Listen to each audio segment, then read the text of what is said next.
Oke pemirsa, balik lagi di Insert Pagi. Nah ngomong-ngomong tadi tentang Alice Norin, kalau makanya sudah menjadi orang tua, kita pasti prioritas kita berubah. Ya nggak sih? Kalau misalnya kayak tadi kamu ngomong, kalau sekarang kamu masih single, prioritasnya apa? Anjing. Belanjanya buat diri sendiri. Iya nggak sih? Hewan buat peliharaan, ya nggak ya sih? kan? Tapi ketika kamu sudah punya anak, pasti semuanya akan menjadi anak. Bahkan pakaian Iya. kita pun kadang ngikutin anak. Bener nggak? Begitu. Anak pakai apa, anak sukanya warna apa, ya udah mau nggak mau kita ikut. Anaknya ikut orang tua, tapi Bukan. orang tuanya ikut anak. Kita ikut anak. Oh begitu. Gitu. Memang luar biasa ya orang tua zaman sekarang itu benar-benar mementingkan kepentingan anak. Pastinya. Nah seperti ini nih, Alice Norin katanya memang sering tampil kembaran tuh sama anaknya. Lucu banget ya. Lucu banget ya. Jadi kalau misalnya apa namanya nuansa atau konsep apa itu tergantung anaknya lagi hobi apa. Kalau lagi nonton film kartun apa ikutin semua. Waduh, itu lucu sekali. Iya. Nah, selain itu juga Alice Norin suka bercerita bahwasanya anaknya ini demen nyanyi, demen nari-nari, begitu. Biasanya kalau anak cewek tuh lucunya adalah bisa kita dandanin gitu ya. Kalau anak cowok kan ya kaos, celana pendek, celana panjang. Jeans, sobek-sobek, topi snapback selesai ya. Tapi kalau anak cewek kan bisa kembarin sama mamanya. Betul. Iya, tapi ya jangan kembarin sama papanya ya kalau anak cewek ya. Jadi boleh tomboy juga dan dong, nggak bisa gaya-gaya juga ya. tomboy. Iya. Emangnya Justin nggak pernah kembaran sama anaknya? Paling kita baju kembar kayak panti asuhan sih ya. Tapi paling baju kembar I love daddy ya, seperti itu. Jadi kita paling marahannya pakai I love daddy dong, kan daddy yang beli, uang daddy. Gitu. Jadi kalau mami yang beli bajunya I love mami dong. Mami yang beli tapi pakai uang daddy juga, sama aja ya. Sama aja ya. Oke, tapi juga jangan lupa nanti kita juga akan ada insert siang jam 11.30 dan juga insert today jam 5 sore hanya di Trans TV. Milik kita bersama. Bye-bye. Selamat pagi.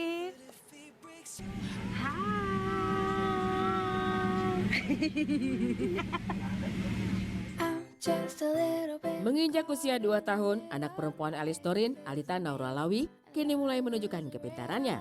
Setelah mengikuti jejak karir sang ibu yang merupakan seorang model, melalui beberapa unggahan Instagram story milik ibunya, Alita terlihat mulai pandai berpose saat berada di depan kamera.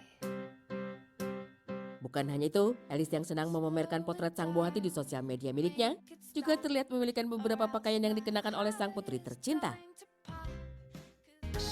Menariknya, dalam beberapa unggahan, Alice dan Alita terlihat tampil kompak ketika menggunakan pakaian dengan tema senada.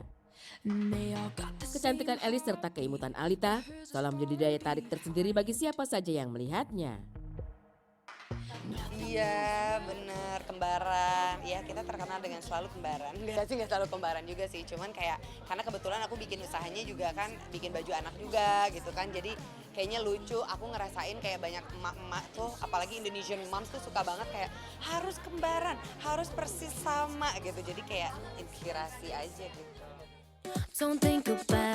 Sebagai seorang ibu, Alice pun mengungkapkan kebahagiaan ketika dapat melihat secara langsung perkembangan sang buah hati.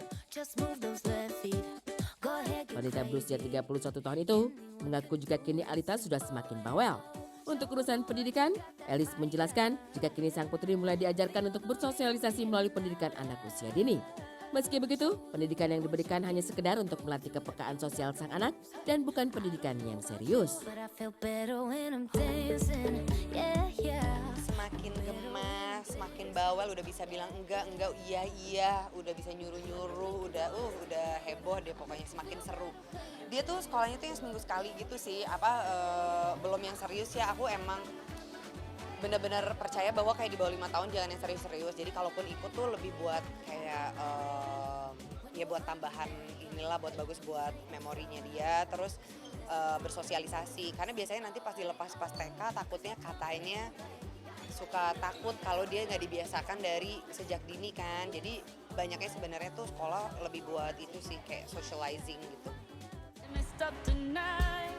Meski baru berusia 2 tahun, namun nampaknya Alita sudah mulai menunjukkan ketertarikannya pada suatu bidang. Alice sendiri menjelaskan jika sang putri sangat menyukai musik dan kerap menari ketika mendengarkan lantunan musik yang ia suka. Berkat hal ini, Alice pun berpendapat jika sang putri mungkin memiliki keinginan untuk menjadi penyanyi. Dia suka musik. Jadi kalau dengar musik tuh joget. Mau dangdut, mau apa, dia bisa berhenti joget. Terus ngelihat kayak kemarin makan di salah satu mall, terus ada panggung, pelan-pelan pengen naik. Jadi penyanyi kayaknya. Dia ngelihat pokoknya seru aja, orang tuh kayak manggung apa tuh dia suka gitu. Aku sih apa aja, Yang penting dia tetap education first. Jadi kalau dia mau punya hobi apa sih oke banget. Jadi kita kasih keleluasan, nggak kamu harus gini nggak. Jadi kasih dia explore dia mau ngapain. Ia sebagai orang tua yang perlu dilakukan adalah memberikan dukungan penuh untuk sang buah hati. Apapun bidang yang kelak akan ia pilih, tugas orang tua agaknya perlu memberikan pemahaman terkait hal yang ia minati. Anak bagaikan permata yang diberikan oleh Tuhan kepada para orang tua. Menjaga serta merawat sang buah hati tentu merupakan hal yang perlu dilakukan dengan penuh tanggung jawab. Dalam merawat sang buah hati, Elis mengaku tidak memiliki kesulitan yang begitu berarti. Jam kerja yang cukup fleksibel membuatnya dapat selalu memantau perkembangan sang anak meski harus menjalani profesinya sebagai seorang aktris. Ia pun bersyukur karena masih diberikan kesempatan untuk dapat memantau langsung tumbuh kembang sang buah hati. Ya sebenarnya kan dia ngikut, anak tuh pasti lebih ngikut orang tuanya nggak sih, kayak mereka ngapain gitu kan. Jadi kayaknya dia ngerti sih, dan aku kan ya untungnya kerjaannya juga kita kedua orang tuanya fleksibel, dalam arti kayak ketika kita lagi harus kerja dari rumah ya udah dari rumah, yang penting kita kerja yang gitu. Jadi tetap bisa sama Alita yang kayak gitu kan. Jadi alhamdulillah banget kayak kita nggak harus kayak office hour yang mau nggak mau kita harus masuk kerja, terus kan kasihan dianya yang kayak gitu-gitu. Jadi ya kadang aku bawa dia ke tempat kerja, tempat lokasi atau apapun lah, dimanapun lagi kerja gitu. Kayak tadi juga seru karena kerjaannya yang sebelum kesini sama dia yang kayak gitu.